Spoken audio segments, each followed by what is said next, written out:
this video, we are going to show you everything that's provided with the Cobotic 1900 and what it's used for. When opening the box, you'll find the following parts. We have the main unit of the Cobotic 1900. On the main unit, you'll find a range of different parts. We will go through them one by one. First off, we have the handle. This lets you easily lift or move the unit. Then, we have the battery level display. Here you can see how much battery your Cobotic 1900 is left. Then we have the 2D LiDAR sensor, front obstacle sensor, and laser distance sensor. All these make sure your Cobotic 1900 can move around safely. Then we have the collision detection bumper. These protect your Cobotic from potential damage. Let's move on to the bottom of the machine. Here you can see the wheels, cliff sensors, the roller brush assembly, and the side brush. On top of the machine, there's a lid that you can easily remove.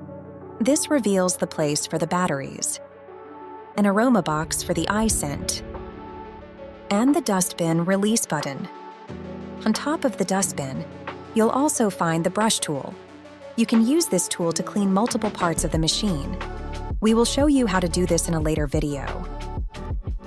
Then we have the user manual, the side brush. The side brush sweeps dust and small debris towards the vacuum opening, so the Cobotic 1900 can easily vacuum it. Then we have the HEPA 11 filter. This is used for filtering debris that gets vacuumed by the Cobotic 1900. Then you'll find a screwdriver, the remote control. The remote has a few different buttons.